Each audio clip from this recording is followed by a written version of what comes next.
Sziasztok! Szeretettel köszöntelek titeket! Kedves szűzek, nektek nézzük át a szeptemberi hónap mit tartogat számotokra. Szűznap volt aszcendenssel rendelkezőknek szólt át az üzenet, de tudjátok, a legfontosabb az most, amiért szűzekkel kezdődik a szeptemberi hónap átnézése.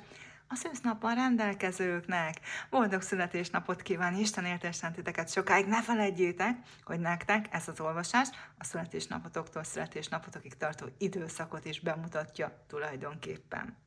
Hiszen az a bizonyos indító energia az rajta hagyja a következő szolár éveteknen is az energetikai lenyomatát, szolár év, ez a születésnapunktól születésnapunkig tartó időszak. Na, szóval szűznap volt a szendens, átnézzük a szeptemberi hónapotokat, mert attól függetlenül, hogy itt a legfontosabbak a születésnaposok, azért természetesen mindenkinek szól, akinek a képletében ilyen módon megjelenik a szűzjegy, de tulajdonképpen mindannyiunkéban benne van, úgyhogy te valami másoknál fogva vagy itt, és éreztél hívást erre az olvasásra, az sem a véletlen műve, akkor is teljesen jó helyen jársz. 4 ilyen kupacot láttok már az asztalon, az a 4 téma, amit így szépen sorba veszünk. Egy általánosabb üzenet, vagy hát még inkább mondom azt, hogy egy olyan üzenettel kezdünk majd, amit az égi segítőitek döntenek el, hogy mi az, amit ők szeretnének nektek mondani. A munkahely, az anyagiak területe, a második, a harmadik, a párkapcsolat, szerelem, hogy igyekszem egyedülállóaknak kapcsolatban lévőeknek is mondani, és most itt van, már kihúztam, vételesen a 4. üzenetet is, ez ugye már majd kifejezetten a spirituális életetekről szól, de hát azzal kezdünk, amit az égi segítőitek szeretnének mondani nektek, és azért ez egy nagyon erőteljes marsikus energia, hiszen itt az új hold egyébként is a kezdetek, az új dolgok, a beindulás energiája, és hát a kósjegy ugye az első, tehát így elsőként ilyen alapvető dolgok indulnak be. Nem is véletlen, hogy azt mondja, hogy kezd el, menj el, csinálj, startolj rá. Lehetőségetek lesz, és ez a kártya azt mondja, hogy ki akarjátok, ki szeretnétek használni, vagy ki kellene használnotok a lehetőségeket, ezt most ugye kinek, miben van benne, hogyan álltak a dolgokhoz, úgy szól, tehát vagy visszaigazolásként, vagy pedig tanácsként van itt.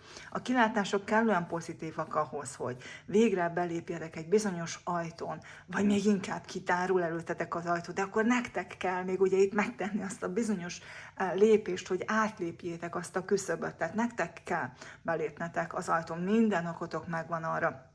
Tehát, hogy bizakodjatok, és tudjátok, hogy igen, itt egy cél, egy álom felé kell lépnetek, de akkor legyetek bátrak, és ne csak álmodozzatok a dolgokról, hanem kövessétek is az álmaitokat, ezzel a gyermeki lelkesedéssel, hiszen az a kos energia, ez nagyon erőteljesen itt van ezzel kapcsolatban egyébként a bolond energiája is.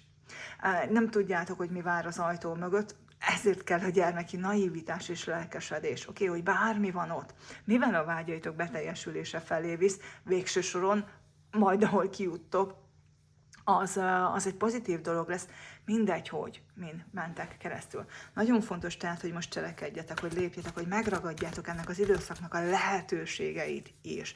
Akár szerelemről, akár anyagiakról van szó, ezt majd egyébként majd úgy is látjuk a többi olvasásban, de legyetek nagyon tudatosak, határozottak és magabiztosak. Tehát a bátorságra, elszántságra lesz szükségetek. Ha az már alapvetően megvan, akkor őrizzétek ezt a lendületet, mindent tegyetek meg, hogy tápláljátok ezt a lendületet.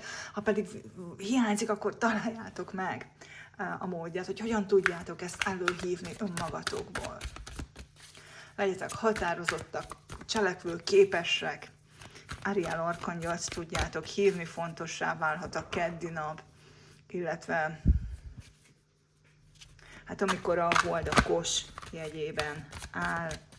Ugye ez leginkább egy márciusi időszakra hívja fel a figyelmet, aztán, hogyha szűznappal rendelkezel, akkor lehet, hogy majd konkrétan ugye arról az időszakról beszél, amikor tényleg a kos új holdunk lesz, ez ugye március vége felé aktuális.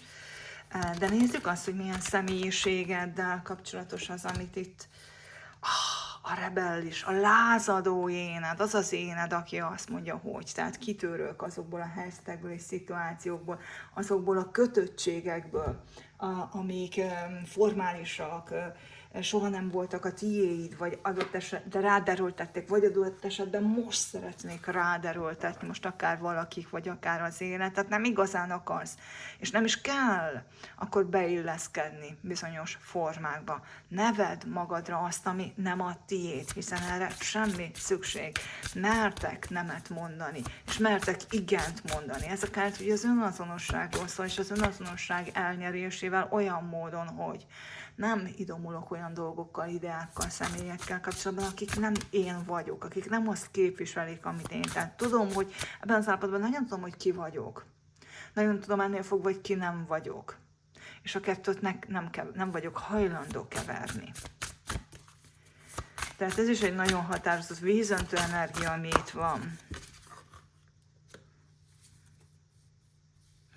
És ez is rólatok szól, rátok irányítja a figyelmet, ez is rólatok szól. Vidd el magadat egy randevúra, önmagammal randevúzok. Tehát megint ez az önálló vagyok, szabad vagyok, nem igazán van szükségem arra, hogy a külvilág határozza meg bizonyos dolgokat, mert az olyan kompromisszummal járna, ami már, ugye az előbb mondtuk, nem ti vagytok. Inkább választjátok az egyedüllétet, inkább választjátok azokat a formákat, amik önmagatokra kell csak figyelnetek. Nagyon erősen látom ezt a komfortérzést, hogy senki és semmi ne zavarja meg azt, amiben te ki tudsz teljesedni. Valamilyen értelemben tehát úgymond akár lassíthatsz is, akár ez a nagy lendület és magabiztosság arra is szólhat, hogy tehát lassítok, akár most egy kapcsolatban, akár munka szempontjában, több időt töltök azzal, aki én vagyok. Megnyomjátok egy picit a szünet gombot, és elgondolkodtok azon, hogy merre tartotok. Tehát van itt egy nagyon határozott vonal. Jó, mert elég határozott dolog belépni egy ajtón. Beléptek ezen az ajtón, és azt mondjátok, hogy oké, akkor be is csukom magam mögött az ajtót. Oké, tehát innentől kezdve nem vagyok hajlandó olyan dolgokkal foglalkozni, amik. A fejlődés itt kulcsfontosságú. Itt kulcsfontosságú az, hogy bezárd az ajtót azok előtt a dolgok előtt, vagy azok előtt az emberek előtt, akik akadályozzák a te vagy bizonyos dolgok fejlődését, haladását, előrelépését. Jó, tehát itt elavult dolgok, nem működő dolgok, azokat nem vagy hajlandó tovább figyelembe venni, azzal nem vagy hajlandó tovább foglalkozni, amiben látod, hogy téged köt, megköt, visszatart, ellehetetlenít, bármi. Sokan indulhattok el most például egy belső utazásra, és nyilván összefügg a kettő. Bezárjátok az ajtót azok előtt, átlépitek a küszöbet, és bezárjátok az ajtót azok előtt a dolgok előtt, akik nem ti vagytok, és foglalkoztok önmagatokkal, és figyelitek azt, hogy ti kik vagytok, a számot nektek mire van szükség. És itt nem önzőségről van szó, itt arról van szó, hogy nem hagyjátok, hogy a negatív energiák a továbbiakban olyan módon hassanak rátok, ahogy eddig. Sokkal több mindent tudtok meg önmagatokról, mondom még egyszer, az önállóság, a szabadság élvezete van itt, de nem önzőség. Tűnhet úgy egyébként egy külső szemlélő számára, aki nem látja, hogy itt miről van szó, nem látja ennek a létjogosultságát az életetekben, de természetesen ettől ez még megvan, és hát igazániból, ha bárki ítélkezik, az nem rólatok szól nyilván. Ó, hát itt meg szeretnétek, és meg is fogtok tisztítani valamit. Oké, tehát itt valami nagyon olyantól váltok le, ami tehát tisztíts meg, mit tisztítasz meg, minden olyan dolgot, ami. Tehát tisztítani akkor kell, amikor olyan dolgok vannak, vagy voltak jelen az életetekben, ami abszolút nem ti vagytok, illetve ha rátok negatív hatással van. És ezek szerint volt körülöttetek az elmúlt időszakban olyasmi, ami akár tehetetlenné tett titeket. Mármint ugye az adott témával kapcsolatban. Nem tudtatok mit kezdeni vele, ilyen kötöttséget érezni, és ezt a kötöttséget rázzátok le most saját magatokról. Túl sok már, valamit nagyon túlzásba lett vinni, és itt besokaltatok. Hát igazániból nem is kellett volna, hogy ez a dolog feltétlenül idáig eljusson. Nem arról van szó feltétlenül mindenkinél, hogy besokaltatok, hogy az utolsó csepp. Én azt látom, hogy vagy az alkalom jött el inkább most, vagy most nyílt rá arra a szemetek, a lehetőség most adódott, vagy ez a kettő így együtt. Mert ezzel a kártyával ugyanakkor itt van egy nagyon erős lázad energiát, pedig egy nagyon szép finom energia van. És én azt hiszem, hogy inkább a nagyobb szép finom energiák felé fordultok, de ehhez kell ez az áttörés pillanat. Ez itt az küszöb átlépés, ez az, amikor olyan, mint hogy és mégis jönnek ez az ajtó. Tehát olyan, mint hogyha átlépnétek a küszöbön, ez az ajtó kinyílik előttetek, átléptek a küszöbön, ezzel a nagy lázadó energiával, egy óriási lendülettel így becsapjátok, és akkor jut utána ez a könnyebbség. Jön utána ez a finomabb energia, jön utána ez az én azonos energia. Na, most már itt vagyok a saját világomba. Most már lehetek finom, most már lehetek gyengét, szeretetteljes. Most már foglalkoztatom azokkal a dolgokkal, amik a számomra szépek, amik a számomra értékesek, és nem kell végre harcolnom valakivel vagy valamivel. Oké, tehát olyan, mint hogyha helyet csinálnátok az életetekbe, azzal, hogy így kizárjátok ezeket a negatív energiákat, azoknak, amik harmóniával töltenek el titeket. De itt nem azt látom, hogy harmóniát hoztok az életetekbe, ez ott van bennetek. Csak most teszitek meg azt a lépést, ami kell ahhoz, hogy ez legyen az uralkodó az életetekbe. Hogy többet legyetek ebbe a pozitív harmóniába, mint abba a küzdelmesben, amit itt végre magatok mögött tudtok hagyni. Úgyhogy azt üzenő a kártya, hogy csak csináljátok, de tisztítsátok meg az életeteket ilyen módon, mindattól, ami már nem szolgál titeket, mindattól a negativitástól, amik körülvett. Lehet, hogy egy picit magányosabbak lesztek, de igazából itt csak a negatív társaságot tudjátok kizárni, és most ti vagytok önmagatok legjobb társasága. Oké, tehát bármi terhált így le, bármi volt ilyen negatív hatással rátok, és ez lehet egy ember, lehet több ember, lehet egy feszült légkör, lehet egy munkahelyi dolgok, vagy egyéb sok tennivaló az élet egyéb területeiről. Akkor ennek a mentalitásnak kell így az órára rácsapni az ajtót. Tehát nem feltétlenül kívül jelenik meg, van, akinél kívül jelenhet meg ezek a tényezők. Lehet, hogy te hozzáállsz, hogy túlhajszoltad magad mondjuk, és ez volt negatív energiával, akkor most nagyon erőteljesen elhatározott, hogy ne változtatok az életmódomon, vagy az életstílusomon, mert ez így nem mert tovább, és föllázadok az ellen, amit eddig műveltem önmagammal. Jó, tehát itt jöhet persze természetesen ez egy általános olvasás kívülről és belülről, és honnan jött ez a teher. Na, erre a túlterheltségre csapjátok rá. És azt mondjátok, hogy na, ideje rendet tenni, ideje, hogy ne legyen ekkora káosz, ideje, hogy élhetőbb legyen a saját életem. Jó, tehát vagy ebbe vagytok, vagy pedig azt tanácsolja a kártya, hogy lépjetek bele ebbe az energiába, mert erre van most a legnagyobb szükségetek, és ez most nagyon időszerű az életetekben. Tehát ez rakos új holdal mindenféleképpen támogatva vagytok abba, hogy ebben nagyon nagy előrelépéseket érjetek el a saját életetekbe. Menjünk tovább, nézzük tovább a dolgokat, a munka és az anyagiak területére konkrétan. Milyen üzenetet kaptok, kedves szüzek? Na hát itt is megjelent az egy vízöntő energia, az első holdfázis a vízöntőbe, víz az univerzumba. Na hát úgy látszik, hogy akkor tényleg vagy konkrétan a munkáról szólhatott ez az olvasás, vagy másoknak a munkáról és egyéb dolgokról is, lehet, hogy mindennel kapcsolatban egy picit túlzásba esetek, mert ez a kártya azt mutatja, hogy tehát munkaanyagiakról beszélünk, vagy a kiadásaitok túl sokak, vagy a munka túl sok, és lehet, hogy mert a kiadásokat kellett fedezni, ezért vállaltátok túl magatokat, de ez a kártya így is úgy is azt mutatja, hogy tehát túl sokat vettetek magatokra, mármint hogy túlzottan a saját irányításotok alá vontátok a munka és az anyagiak területét. Jó, tehát itt az ideje elengedni ezen a szorításon, hogy ennyire irányítani akarjátok ezt a területet. Élni és élni hagyni, mondja most a kártya munka és az anyagiakkal kapcsolatban.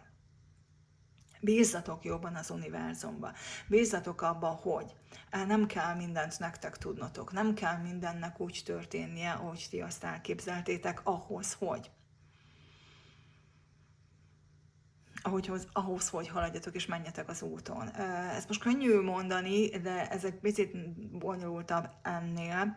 Ne próbált túl keményen befolyásolni a munka és az anyagiak területét, miközben ugye van egy társadalmi nyomás azzal kapcsolatban, hogy és itt vonalázódó, szóval lázadni kell minden olyan nyomás alól, ami nem feltétlenül szolgál minket. Szóval, hogy van egy társadalmi nyomás, hogy a pénz, minél több pénz, pörögjön a gazdaság, minél inkább fejlődjünk ugye a saját életünkben, és legyen ez is, az is, amaz is, minél több mindent szerezünk meg, minél több minden új jelent meg, akkor az új is kell, az update-elt változat, hogy minden kell. Tehát talán ez a fogyasztói társadalom ugye beteszi az embert egy ilyen nem hintába, nem körhintába, vagy inkább ilyen mókuskerékbe. Folyamatos kiadásokra ösztönöznek minket, hogy aztán a folyamatos bevétel is érdekünkben álljon, és ezáltal ugye irányíthatóak lennénk. Nyilvánvaló, hogy ez lehet egy külső nyomás, amiről beszél ez a kártya, hogy, mert mondjuk ebbe a gépszébe benne vagytok. És akkor mondjátok, hogy de hát ilyen kiadások, olyan kiadások, és akkor azokat mind meg kell, és akkor azokat meg kell teremteni az anyagit, de akkor az biztosnak kell lenni. És akkor rágörcsölhettek így ezekre a dolgokra. Túl keményen próbáljátok befolyásolni ezt a területet azért, mert. Tehát nyilván mindenkinek van erre egy oka, egy magyarázata. Nem feltétlenül azt támogatja ez a kártya, nem feltétlenül arról beszél, hogy engedd el ezt a dolgot, bízz az univerzumban, és akkor úgy alakulnak a dolgok, ahogy szeretnéd. Engedd el ezeket a dolgokat, bízz az univerzumban, és akkor a dolgok úgy működnek, abban az irányba mennek, amilyen irányba menniük kell, ugyanis hiába erőlködsz. A dolgok úgyis abba az irányba fognak menni, amerre menniük kell. Tehát itt már is csak azért is, tehát az univerzum az nagyobb erő, mint ti. Tehát ne próbáljatok meg árral szembe úszni, mert fölösleges. Árral szemben úsztok a munka és az anyagiak területén. Bízzatok az univerzumban, és az fog történni, aminek történnie kell. Lehet, hogy kihívásos dolgok, lehet, hogy jó dolgok, de amíg eddig benne voltatok ebben a túlfeszített dologban, ezzel nem arra haladtatok. Ha kihívást próbáltok, vagy konfliktusos helyzeteket próbáltok megelőzni, hiába való, úgyis az lesz a vége. Ha pedig jó dolgok felé törekednétek, akkor bízzatok az univerzumban, mert lehet, hogy jobban tudja, hogy juttok el oda. Nyilván ez nem azt jelenti, hogy legyetek felelőtlenek, hanem próbáljatok meg rá kapcsolódni az univerzumra. És igazándiból rugalmasan reagálni arra, amit az univerzum hoz és kínál föl nektek lehetőségeket. Nem nektek keresni, és meghatározni, hogy mi lehetőség és mi nem adott esetben. Jó, ha úgy érzitek, hogy elakadtatok, akkor pedig végképp ne legyetek meggondolatlanok. Bízzatok az univerzum által létrejövő együttműködésben, vagy létrejöhető együttműködésben, mert akkor van társteremtés, ha ebben ti is társak vagytok. Tehát bízzatok abban, hogyha társá váltok az univerzum számára, akkor ő ott lesz, és azt mondja, hogy túl merev a gondolkodásotok, tehát túlságosan valamiben kizártok olyan opciókat, amikre szükségetek lehetne, és az univerzum hozna így tudni nektek. De ti meg azt mondjátok, hogy nem, mert én ezt most ennek így kell lennie, ennek úgy kell lennie, én jobban tudom, ezek a célok, ezek a kitűzések. Tehát olyan, mint hogyha harcolnátok az univerzummal, és azt mondanátok, hogy én jobban tudom. Tehát picit belementetek valami ilyesbe. Van itt a munkas energiák területén egy ilyen gondolkodási mintátok, ami túl merev, és ami nem tesz jót nektek ezáltal. Lazítsatok a dolgokon, és a kihívásokat sokkal jobban fogjátok tudni megoldani. Botok 3-as. Tehát tényleg itt is nézzétek meg, mit csinál ez a hölgyike.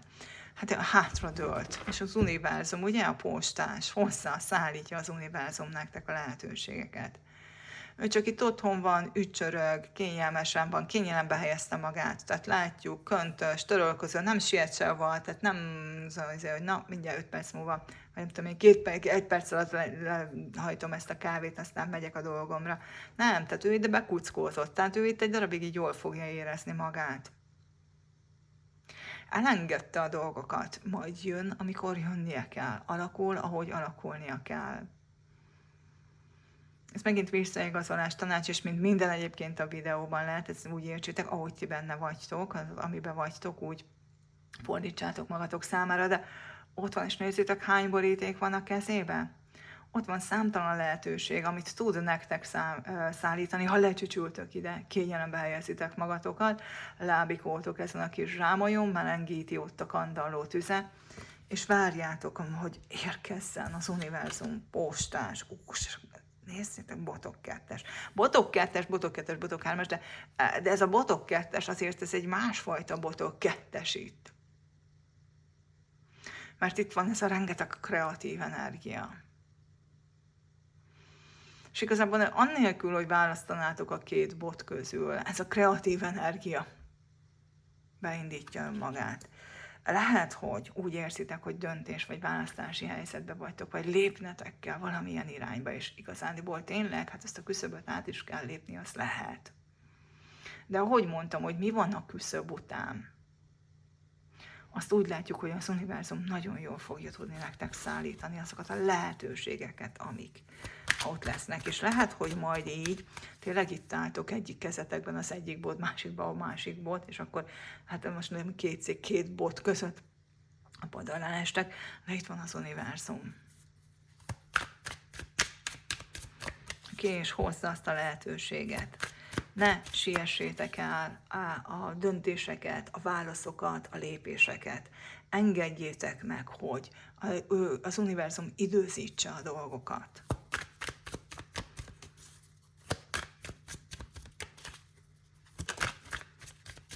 Jézus, botok 2-es, nem én irányítom a történéseket.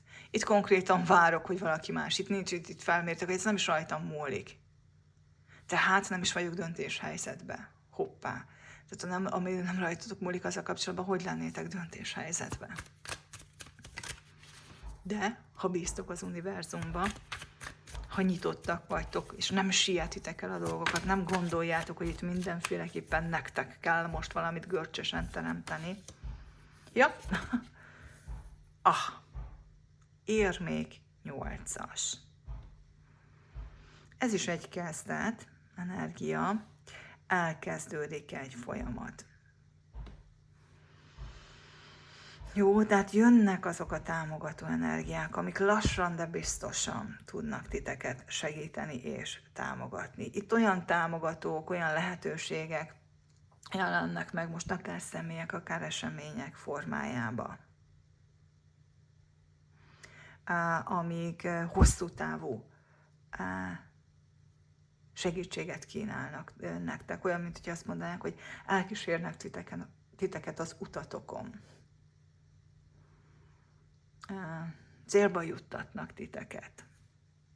Ha itt arról van szó, hogy akár munkatársakat, akár alkalmazottakat szeretnétek felvenni, megfelelő embereket, akár partnereket, üzlettársakat, akkor meg fognak azok érkezni. Ha újba kezdesz, vagy megrendelők, nem tudom, milyen szolgáltatást nyújtasz, akkor vendégkör.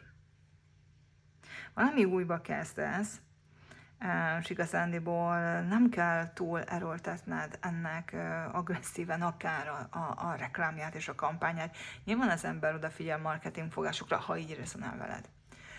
De nem kell túltolni ezt a dolgot.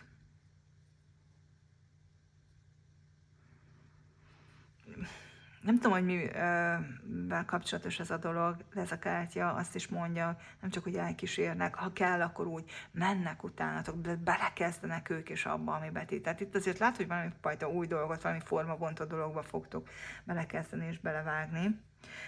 Lényeg az, hogy hajlandóak energiát fektetni a folyamatba, és hogyha ez kölcsönt kell felvenned, akkor a kölcsönt fogod megkapni valahonnan. De azt is nem kell megint olyan erőszakosan, tehát így látjátok ezzel az botok 3-asról, érkezik a lehetőség. Nektek csak az a lényeg, hogy kivárjátok a megfelelőt.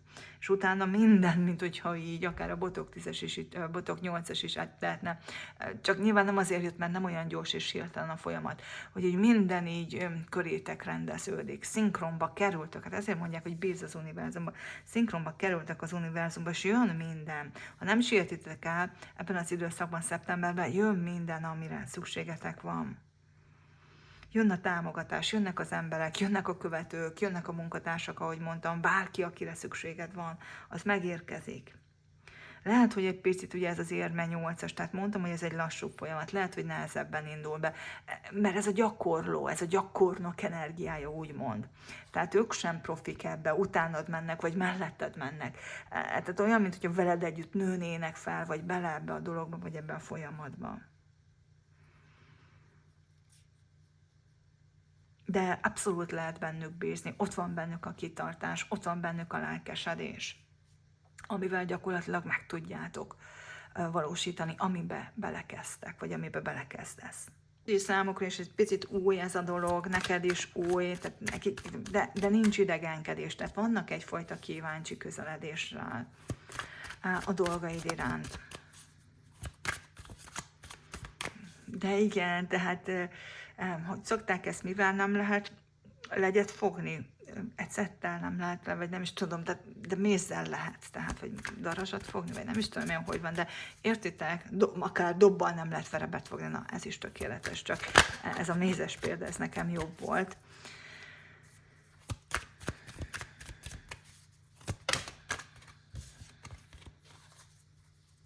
Szeptemberben nézünk mindent ezekben, ami a naptári hónapra, vagy egy behatárolt időre szól, ugye az egyéb videók, azok általában 3 hónap, vagy míg el nem jut a folyamat abba a stádiumban, amit ugye mutatott a kártya, amíg ki nem fut az a történet. Ezek viszont konkrétan, ami akár a holdfázis, akár ezek a naptári időszakra szólóak, ezek szeptember. Hát nyilván általános videó más-más lehet a helyzet, tehát plusz-minusz, nem tudom én, pár hét, de úgy általában ez nem a végkifejletét mutatja, hanem egy időszeletét a dolgoknak, egy olyan 1 hónapos időszeletét a dolgoknak, ezt úgy nézzétek. Tehát azt látjuk, hogy szeptemberben ez a folyamat. Mire jut, hova jut.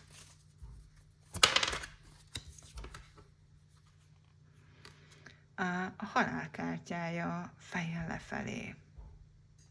Fejjel lefelé. Tehát itt blokkolva van ez a halálenergia, ez a lezárás, ez az elmúlás energia. Itt valami megy tovább, itt valamit nem kell lehúzni a rolót, vagy valamit nem kell befejezni, vagy valami nem, de azt látjuk is, hogy egy hosszabb folyamat, de ha esetleg attól féltél volna, ez a görcsös bak energia itt az elején, hogyha nem teszek valamit, akkor valami végletes dolog lesz. Nem lesz. Ezt el tudjátok ódázni, vagy kitolni, nem tudom, hogy most ez szerencsés nektek, vagy ez probléma, mert egyáltalán szeretnétek valami más, tehát ez megint attól függ, hogy ki milyen helyzetben van, hogy ez jó hír, vagy nem jó hír. És tudjátok, a halálkártya nem feltétlenül lezárás, ez lehet átalakulás is. De lehet, hogy pont magát az átalakulás folyamatát látjuk, ami beindul, de igazándiból ebbe az időszakban még nem teljesen fut ki. Persze, hiszen itt volt az érmék 8-as, ez egy több hónapos időszak. Ez, ami támogat titeket, most megint akár visszajelzésként kapjátok, akár tanácsként, mi az, ami segítheti ezt a folyamatot, és megyünk is tovább párkapcsolatszerelem területére majd. Hát nézzétek csak, egy rákhold energia, karfiol, 11-es, Isis, Kuan Yin. Ezek a hold energiák, az elfogadás, a megengedés energia, ugye az átmenet, ja igen, tehát erről ne is beszélünk, átmenet. A változásokról beszél ez a kártya, és a változások megengedésének az energiája. Hogy megengedem, hogy a dolgok úgy alakuljanak, nem én próbálom mindenáron irányítani. Jó, van itt egy bizonytalan faktor. Lehet, hogy tényleg szeretnél valamit megelőzni, vagy siettetni valamit, hogy minél hamarabb megtörténjen. Egy újjászületésről beszél a karfihol is, ahogy itt a halálkártyája is.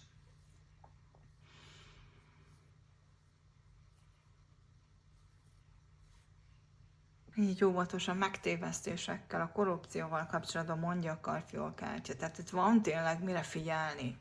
Oké, tehát mibe mentek bele, mibe léptek bele, ha erőltetitek, vagy siettetitek, vagy akár késleltetnétek a dolgokat. Bízzátok az univerzumra, és akkor megtörténhet az újjászületés, még ha ez egy lassabb folyamat is. Ne ragaszkodjatok ahhoz, ami elmúlt, végképp nem görcsösen. Oké? A visszaesés, a negatív dolgok, ezek fognak változni. Ne siessétek el azt sem, hogy néhány folyamatot megbélyegeztek, hogy negatívnak mondjuk. Lehet, hogy egy olyan változás vagy változtatás felé visz titeket, ami majd érkezik, és amiben majd felismerve beleszálltok, és egy előrelépést tudtok létrehozni. Itt kötbevész, itt van számotokra is, és az olvasás szempontjából is egyébként kötbevész, hogy mi az, ami felé mennetek kell, mert ezt az univerzum formálja még. Nem ti tudjátok ezt most alakítani. Na nézzük a párkapcsolat és a szerelem területét. Ott is, ott nem egy, ott egyenesen 2 kártyát kaptatok. Itt van megint egy kós energia, de ez már az első negyedes, mint ahogy első negyed ikrek energia. Első negyedes kártyák, tehát azért beteljesedés felé tartó úton jelez, mutat olyan helyzeteket, szituációkat, amik konfliktusosak lennének, tehát bármi, amit itt a párkapcsolat és a szerelem területén így beteljesedésnek, tehát a Tenihold energiájának éreznétek, azzal kapcsolatban most nem feltétlenül vagytok úgymond jóba. Itt valami olyan dolog van, itt van egy negatív beszéd, hogy ez most önbeszéd és a saját gondolataitok, vagy kívülről meg is erősíti ezt valaki, az egy más kérdés, mert ugye kívülről jön akkor is, tehát visszhangra talál bennetek. Valahogy itt ezt meg kellene találni, hogy hogyan tudjátok ezt átfordítani pozitív irányba. Légy együttérző és okos, tehát légy együttérző önmagaddal szemben, és légy okos olyan értelemben, hogy vedd észre, hogy tehát a rossz indulatú szavak azok nem többek, mint rossz. Tehát azok a rossz indulatból születnek, tehát nincs valóságértékük. Nem igazak. Nem lehetnek igazak, hiszen a rossz indulatból származnak. Ez már bizonyítja, hogy nem úgy van, hogy nem igaz. Mondd el magadnak, és legyen ez a tény a te szemedbe, kedves szavakkal, hogy vannak a dolgok. Tehát tudatosítsd magadba, hogy igazándiból, és nem rossz indulat, hanem egy kedves hozzáállással, egy együttérző hozzáállással. Mi az, amit akarsz? Mi az, amit szeretnél? Mi az, amit meg tudsz tapasztalni, meg tudsz élni most itt párkapcsolat szerelem területén? Hiszed? Mert hogyha igen, akkor az megtörténhet. Vagy titokban kételkedsz magadnak, de ha a negatív dologról van szó, akkor nehogy elhidd, mert akkor úgy is lesz, attól lesz úgy. Lépj be a saját erődbe. Ugye ez a kártya is arról szól, hogy valami visszatart, itt valami célod, vagy elképzelésed felé, valami, amit úgy meg szeretnél valósítani, valami nem kerek látszik a párkapcsolat és a szerelem területén. És ez a negatív beszéd, kommunikáció magad vagy mások részéről, ennek egyrészt nagy szerepe van, az, hogy ezt átfordítsd, másrészt pedig itt van ez a kártya, és azt mondja, hogy legyél te. Tehát ez a kártya meg azt mondja, hogy cselekedj, és légy okos, és merész. Ne engedd, hogy a gátlások, illetve ez a negatív beszéd, ez visszatartson, korlátozzon téged. Szóval van itt egy ilyen feszült légkör, megint egy ilyen vajúdás pillanat, hogy valami megvalósuljon, valami kipattanjon, és ezek a dolgok tudnak itt most ebben változást hozni nektek szeptemberben. Hát, hogyha valami ellened dolgozik, akár a párkapcsolatod, mert ott van konfliktus, akár van egy külső tényező, ami megnehezíti, vagy akár belső tényező személyiségedben, például ilyen gátlások, vagy egy negatív önképzés, vagy bármi akadályozza azt, hogy egy új párkapcsolatod legyen, itt most, vagy hogy rendeződjön a párkapcsolatod, vagy hogy kilépj egy párkapcsolatból, teljesen mindegy, hogy mi az, amit elérendő dologként ott van előtted, ezek most tudnak neked segíteni. bátorság, el tudod érni a céljaidat, függetlenül attól, hogy bárki más mit mond. Tudd, neked kell jobban tudnod ezzel az együttérző módon. De ha ez egy belső konfliktus, akkor meg neked kell tudnod, hogy arra a hangra hallgass önmagadba, amelyik kedves, amelyik együttérző veled, amelyik nem rossz indulatú, hanem támogató és felemelő. Úgy tűnik, hogy a párkapcsolat és szerelem területén erre nagyon nagy szükségetek lesz ebben az időszakban. Ne feledd, hogy a szenvedély mellett szükség van egy tervre is, tehát nem elég, hogyha valaki vonzó a számodra, ha most egy új párkapcsolat kialakulásáról beszélünk, és megjelenik az életedbe. Itt fontos az is, hogy, tehát a többi dolog, amiről itt, a fellépésed. És hát, hogyha meglépő párkapcsolatban vannak konfliktusok, vagy bizonyos helyzetek, vagy bizonyos célok, akár ez nem kell egy konfliktus, lehet egy előrelépés, hát ezzel kapcsolatban is ezek nagyon fontos dolgok lesznek itt valamiért. Na nézzük, mit mond a tarot kártya.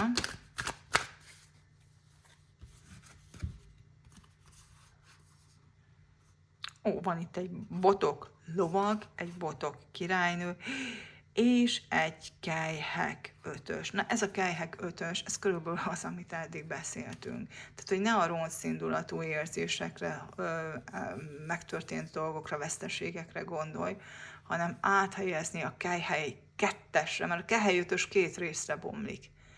Itt az ember a kelyhek hármast látja, a fájdalmat, adott esetben a csalódást, vagy a megcsalást látja a kelyhely kettes helyett. Pedig ott van mellettetek, mögöttetek a kelyhely kettes. És csak igazándiból a fókuszpont áttételével ez elérhető. Csak ugye, most mondom, hogy csak, most már sokat szóra, de tegyük idézőjelbe ezt a csakot, mert tudjuk, hogy ez, most itt pont azt mutatja a kártya, hogy pont ez volt eddig a legnehezebb. Tehát ez egy látszólag így könnyű, de ez most egy olyan helyzet, amikor nektek ez nehéz a pozitív dolgokra irányítani, átirányítani a figyelmeteket. Pedig van itt egy botok lovag és egy botok királynő. Nekem most ebben a helyzetben itt, ti vagytok a botok királynője, ezzel a kos, magabiztos energiával, ezzel az energiával, akik nem lehet korlátozni, és akinek jó értelemben nincsenek gátlásai, tehát nem tartják vissza dolgok, sem külső, sem belső dolgai, mindjárt ki kell telegetnem, úgyhogy sietünk. Úgyhogy nem viccoltam, poén, természetesen minden elhangozom, aminek el kell hangoznia. Szóval, hogy ti vagytok, mentek itt az élen, és nekem ő meg mintha megint egy ilyen követőnek tűnik. És most megint ez jön, pedig ez már elhangzott itt is. Hogy jön, hogy érkezik, hogy érkezett, hogy hűségesen, kitartóan ott lett. Nem hisztek, vagy nem bíztok most valamibe. Valamibe, akár ez lehet konkrétan a szerelem, vagy lehet valakibe, itt egy kosoroszlánynyilas, de itt van a kosoroszlánynyilas energia, de nektek is ezt a kosoroszlánynyilas energiát fel kellene vennetek. És lehet, hogy pont azért, mert a másik kosoroszlánynyilas, vagy mert abban az időszakban, abban az energiában van. Tehát ő teli van lendülettel, teli van szenvedéllyel, tehát lehet, hogy a másik itt, majd mindjárt megnézünk titeket, a másik itt nagyon tudna érkezni, vagy nagyon tudna együttműködni, tehát vannak nagyon erőteljes céljai, és nagyon érdekes, mert ebben a pillanatban meg azt látom, hogy most olyan, mint hogyha ő járna elő, ti meg nem tudtok utána menni. Pedig, hogyha utána mennitek, vagy még mondom inkább úgy csatlakoznátok hozzá, felzárkoznátok hozzá, ez az, akkor megfordulna a dolog. És ti lehetnétek itt a húzó erő. Tehát olyan, ez párkapcsolat és szerelem területén, mint hogyha azt élnétek meg, vagy azt élnétek jelenleg, hogy ő vonz titeket, de a ti számotokra ő olyan elérhetetlen lenne, míg hogyha belépnétek ebbe, akkor tehát veszitek ezt a lendületet, ami itt van, akkor ti lennétek a legnagyobb mézes madzag az ő számára, és ő menne utánatok. Csak valamiért nem tudjátok elképzelni, hogy az ő számára elegek lehetnétek, vonzóak lehetnétek, nem meritek elképzelni, hogy ez így lehetne ám máshogy is. És most abszolút a legjobb értelemben véve.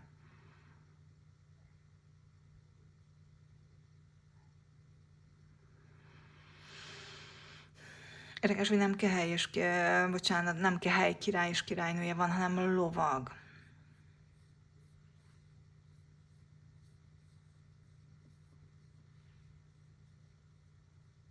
Lehet, hogy fiatalabb, lehet, hogy úgy gondoljátok, hogy nem eléggé tudna elköteleződni egy kapcsolat mellett. Meglévő kapcsolatokban lehet, hogy olyan témáról szól, amiben úgy érzitek, hogy a másik nem eléggé elkötelezett, vagy nem lenne elég elkötelezett, ezért bele se kezdtek. Pedig lehet, hogy ő pencegeti, ő hozta föl, de te azt mondod, hogy nem, mert úgysem lenne elég, úgyse csinálnál végig. De ha te ennek az élére állnál, és te jobban elköteleznéd magad, mint ő most, akkor menne utánad, és föl tudna zárkózni ő te hozzád, úgymond. Nézzünk téged, és nézzük őt.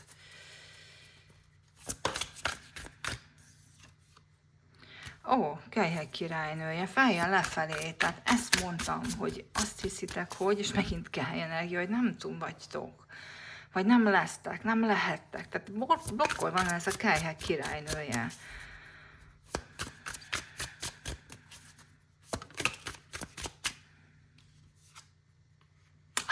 És a Kelyhek apródja. És megint ez a királynő és más változat, másik változat, de megint ez az apród, ugye, apród energia, aki, jaj, hát ez egy ilyen rákenergia. Nem, néhányan, akik egyedülállóak vagytok, szerintem nem feltételezitek, hogy a másik potenciálisan a ti páratok lehetne, vagy olyan pár lehetne, akiről ti látnátok. Nem látjátok benne a potenciált. Olyan, mint hogyha nem látnátok, hogy köztetek lehetne párkapcsolat. Hogy ennek most mi az oka? Lehet, hogy a másik fiatal. Lehet, hogy úgy gondoljátok, hogy túl gyerekes a gondolkodás. Erről már beszéltem. De ne felejtsük el, hogy van itt egy negatív gondolkodási minta, amit mondogattok magatoknak, és meg kéne változtatni. Lehet, hogy pont ez az, hogy azt mondjátok, hogy ő nekem nem az ideális. Nekem ő nem lenne jó partnerem, nekem ilyen vagy olyan ember, nem ilyen, mint ő kell. Lehet, hogy ezt kellene megfordítanotok. Mert itt valaki elől elzárkóztok, vagy valakinek nemet mondtok, vagy amint mondtam, valakiben nem látjátok a potenciált azért, mert Kelyhek apród. Lehet, hogy próbálnak közeledni, de ti nem veszitek a lapot. Mert azért valljuk be itt ezzel az apród energiával, nem feltétlenül sikeres az udvarlás. Tehát az apród az arról szól, hogy. Tehát nem talpra esett, nem tudja, hogy hogyan kell a dolgokat csinálni, vagy nem tudja, hogy hogyan kell jól elcsinálni a dolgokat. És nem feltétlenül azért, mert egyszerűen lehet, hogy csak úgy eleinte nem klappoltok, nem ugyanaz a stílusa, nem ugyanazt értitek dolgok alatt, tehát nem ugyanaz a szeretetnyelvetek, vagy nem ugyanazokat a gesztusokat használtok, tehát valamiért nagyon ilyen idegen lehet a számodra, egyszerűen nem látod benne a szándékait. Lehet, hogy olyan sután adja elő, lehet, hogy olyan nyelven, amit te nem értesz, most megint szó szerint, vagy átvitt értelemben, de itt valami van a kommunikációval. Meglévő kapcsolatban lévőek, hát érezheted azt, hogy a nagyon, nagyon gyerekes, és most ez miatt úgy elzárhatod ezt az érzelmi csapot így felé.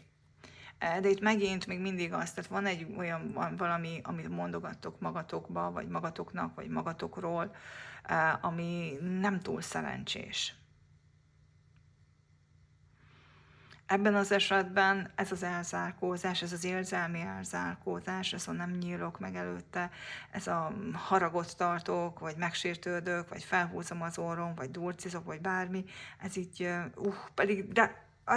pedig de egy hullám hosszan lehetnétek. Most megint egyedülállóaknak kapcsolatban, ez mindenkinek szól.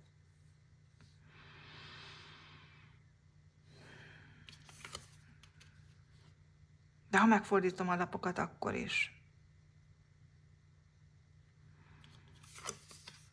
De az a baj, hogy így még inkább úgy látszódhat számotokra, hogy te elzárkózol, és azt hiszed, hogy ő sem akar semmit tőled. De ez nem így van. Tehát az a baj, hogy a negatív beszédbe is, tehát a negatív gondolatokra vagy, akkor arra erősít rá, akkor azt látod benne, és akkor azt is fogod megtapasztalni tőle. De nem azért, hanem azért, mert azt hiszed, és azt feltételezed, és akkor arra fog visszajelzést adni, arra reagál. Ha te így, akkor én is így. De ha te amúgy, akkor ő is amúgy. Tehát apród energia, tehát itt most ti vagytok a királynő, tehát, és most megint ti vagytok a királynő, tehát ti határozzátok meg most itt a dolgokat. És hogyha azt nézitek, hogy nincs, akkor a nincs lesz, ami visszarezek hozzátok, ami visszatükröződik hozzátok. Ha pedig tudtok a Kehely 2-es felé fordulni, akkor valaki itt van, érkezhet, vagy a kapcsolatokba is elindulhat akár egy pozitívabb folyamat.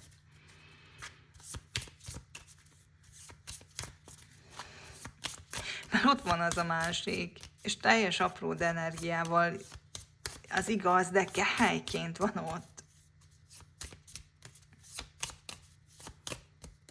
Mit mondanak még nektek a kártyák?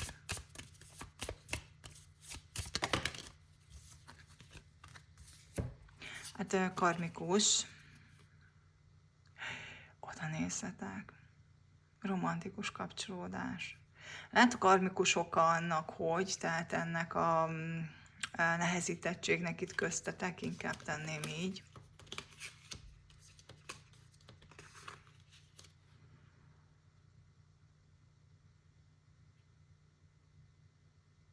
Lehetnek itt karmikus dolgok, amikre emlékeztek, és azért nehezített. Ez az időszak, ha párkapcsolatban vagytok. A továbblépés, továbbjutás, vagy ha új kapcsolat, akkor az, hogy ez a kapcsolat kibontakozzon. Ugye egyedülállóak, tehát ezt nem mondtam külön, nem hangsúlyoztam külön, de nagyon van itt valaki, aki belépett szeptemberben, akkor hangozzon el ez a konkrétan. Egy romantikus kapcsolódás létrejöhet, de itt karmikus dolgok, csak megint itt látjuk fekete-fehér, tehát megint fekete-fehér, de ők egy pár, csak nehezen. Először megint, tehát azt látjuk, ami különböző. De ez egy elköteleződés. Itt lehetne elköteleződés, itt lesz köztetek elköteleződés, ha elmered hinni, és úgy kezdesz el beszélni önmagadnak és a másiknak. Létezik köztetek egy nagyon erőteljes karmikus kapcsolat. És ez a karmikus kapcsolat, ez még nem futott ki. Csak egyszerűen most a negatív dolgokat látod, az akadályokat látod, a különbségeket látod, a veszteségeket látod adott esetben, most jöjjön az akár ebből, akár más előző kapcsolatokból, vagy akár előző életekből. De létezik köztetek egy megfoghatatlan és megmagyarázhatatlan kapocs, most már tudjuk, hogy karmikus kapocs. De ez, ami meg is nehezítheti azt, hogy ezt meglássátok, és átéljétek, és megengedjétek magatoknak. Fedezzétek fel ezt a kapcsolatot, ne hagyd, hogy idővel elsodródjatok egymástól messzibb.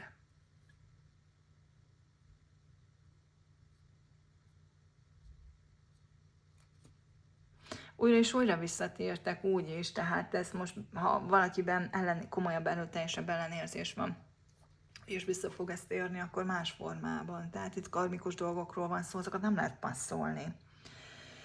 Jó, tehát találkoznotok kellett.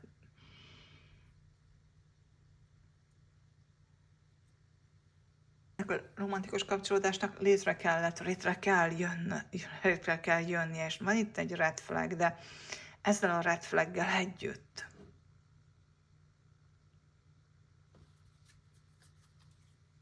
mit javasol nektek a kártya, és utána megyünk mindjárt tovább a spirituális üzenetedeiknek a párkapcsolat szerelem területén. Mit javasol nektek, milyen tanácsot ad nektek a kártya?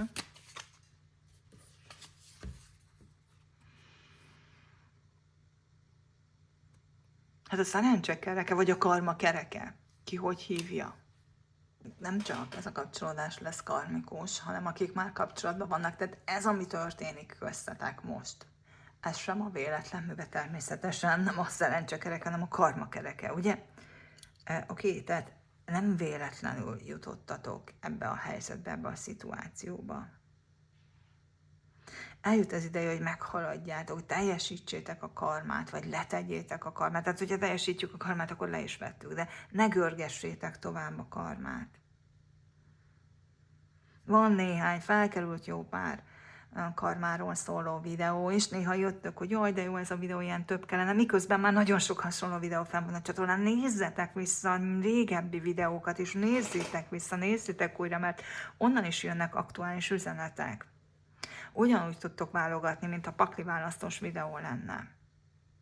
Ha most itt megfogalmazottok, hogy jó, de mi ez a karma, hogy ez a karma, nézzétek vissza a csatornán lévő karmáról szóló üzeneteket.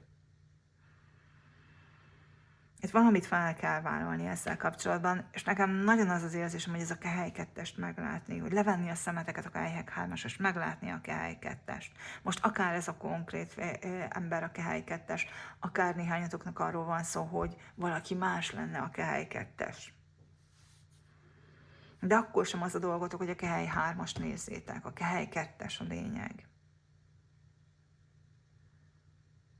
Meg kell tenni egy fontos lépést, amivel kapcsolatban itt már halogattatok. Ugye ezért volt blokkolva itt a kelyhek királynője. Mert ezzel a saját kelyhek királynőségeteket, a saját boldogságotokat, a saját szerelmi megéléseiteket blokkoljátok. Ezzel a halogatással.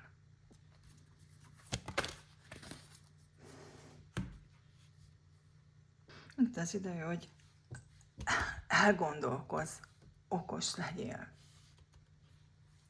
Ne kövess el hibákat. Aztán nyilván nem logikus dolog, de viszont nem csak. Tehát nem lehet csak ösztönszintű, ha hosszú távú párkapcsolatról van szó. Nem elég csak az, hogy bizonyos dolgok egyoldalúan nézni a dolgokat. Itt az ideje, hogy mérlegeljétek azokat a dolgokat is, amik még ott vannak. Tehát ne csak a negatív, hanem a pozitív dolgokat is. Ne erőltest, hogy működjön, de ne is, és akkor értsétek úgy, ahogy. Tehát ne erőltessétek, hogy működjön, de ne erőltessétek azt se, hogy ez nem működik. Tehát ne mondjatok le akkor se, hogyha egyébként meg működhetne. Tehát meg kell nézni, hogy. Tehát itt valahogy picit így felül kell ezt vizsgálni. És ebben az időszakban ez lesz aktuális, hogy megnézzétek, hogy meglévő kapcsolatokban tud ez még működni, vagy nem tud. Új kapcsolatoknál pedig ez, hogy ami már elhangzott, hogy nem lezárni feltétlenül csak azért, mert bizonyos dolgok miatt, és főleg nem, tehát itt karmikus kapcsolatról van szó, tehát ezt nem lehet elpasszolni.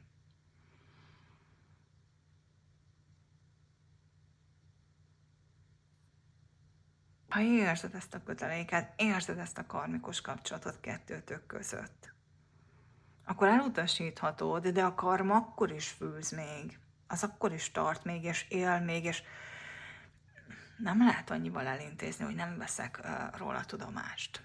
Tehát itt vannak dolgok, amikről nem tudtok nem tudomást venni, és nem elég, hogyha bizonyos dolgokat mondogattok magatokban, miközben meg nincs úgy a dolog. Na, nézzük a spirituális üzenetet. Bízz a szerencsébe, és a csillagszülöttek kártya mi tölt el boldogsággal. És ez is a nyilas, első negyedes holdfázis a nyilasba. És nagyon érdekes, mert a csillagszület is így szeretné kilőni magát, egyetlen, és akkor már ott lenni, valahol máshol lenni. Tehát ez a bízom abba, hogy elrepülök innen, eltűnök innen, és hip-hop átteleportálok egy olyan helyre, ahol jobb. Ez egy fájdalomenergia, lehet áldozatmentalitás, önsajnálat, hogy miért vagyok ebbe a helyzetben. Rámutat egy olyan helyzet, egy olyan kényelmetlen, kellemetlen helyzetbe, ahol talán a legkényelmetlen és a legkellemetlenebb nem maga a helyzet, hanem az, hogy nem tudjátok elfogadni. hogy most ebben vagyok, most ezzel kell szembenéznem, ezzel kell dolgozni, ez a hozott anyag, ezzel tudok dolgozni. Tehát ezek állnak a rendelkezésemre, ebből kell boldognak lennem. Ez nem azt jelenti, amiben vagytok, hogy ne tudnátok boldognak lenni, vagy ne lenne szerencsétek. Csak ti érzitek úgy, hogy szerencsétlenek vagytok, és boldogtalanok vagytok egy helyzetbe. Pedig okkal vagytok ott. És milyen érdekes megint, tehát kezdjetek el rálátni erre, hogy itt és most mi az, ami boldogságban meg tudok teremteni. Itt és most mi az a pozitív dolog, ami rendelkezésemre áll, vagy amiből ki tudnák hozni valami pozitív dolgot, valami boldogságot. Hinni abba, hogy, tehát ne is akkor a hiten túl tudni is, mert a 9-es ház az nem csak a hit, hanem az olyan magas szintű hit, ami már a tudás. Tehát nem hiszem, hogy működnek a dolgok, hanem tudom, hogy működnek a dolgok. Tudom, tehát akkor már meg is tapasztalom. És ez egy dolog, hogy most megtapasztaltam, és abból tudom, vagy tudom, és azáltal megtapasztalom. Előfordulhat ez is az is, de egyiknek köze van a másikhoz. Nem lehet elidegeníteni ezeket egymástól. Tehát amíg csak hiszed, de nem tapasztalod meg, addig még nem tudod. Tehát addig még valahol el kell mélyíteni ezt a dolgot. Nem elvágyódni kell, nagyon elvágyódtok. Bárcsak így lenne, bárcsak úgy lenne, bárcsak könnyebb lenne, bárcsak ilyenebb, olyanabb, amolyanabb lenne. Nem lesz úgy, hogy máshol lesznek, ahol jobb. Ott, ahol vagytok, viszont létre tudjátok hozni a jót. És egyébként ezért is vagytok ott. Tehát ez egy küldetéstudat, amit nem ismertek fel egy adott helyzettel, szituációval kapcsolatban, és máshol lennétek, mást csinálnátok, mást vállalnátok föl, azt vállalnátok föl, ami szebb, jobb, könnyebb, vagy amit valamikor már megéltetek, és az szebb, jobb vagy könnyebb volt, lehet, hogy csak azért, mert abban benne voltatok, nem tudom, de máshova húz a tekintetetek, máshova vágyódtok, és ez egyrészt fájdalmas nektek, de ez még csak az egyik része a problémának. A másik része az, hogy nem történik, amiért ott vagytok, tehát ez szögez oda titeket. Innen, ha vala is elmozdulhattok, ahonnan elvágyódhattok, az akkor lesz, ha beteljesítettek azt, amiért oda kerültetek. És az, amit ti csináltok, hogy máshova vágyodtok, vagy más szeretnétek, azzal azt éritek el, nem azt, hogy oda jussatok, hanem azt, hogy még és még és még itt maradtok. Azt, hogy nem változik semmi. Tehát, hogyha benne vagytok ebben, hogy nem változik semmi, ez ezért van. Mert azt szeretnétek, hogy máshogy legyen, tehát a problémát nézitek, ahelyett, hogy a megoldást nézitek, hogy itt és most hogyan tudok elégedettebb, vagy boldogabb, vagy több lenni. Tehát saját, ahogy miben vagytok környezetet, azt kezdjétek el egy picit jobban értékelni, keresni benne a lehetőségeket. És hinni abba, hogy ez a szemléletváltás, ez beindítja az egyéb szinkronicitásokat is.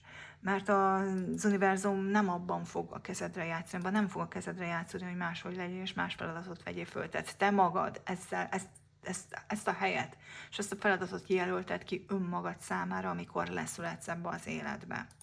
Tehát nem fogja megtenni az univerzum azt, hogy ja, meggondoltad magad. Tehát ilyet emberi minőségben nem tehetünk meg, hogy meggondoljuk magunkat. Tehát az univerzum mindig is ahhoz fog támogatni, amit a fátyol túloldalán eldöntöttél, hogy most hol leszel és mit leszel.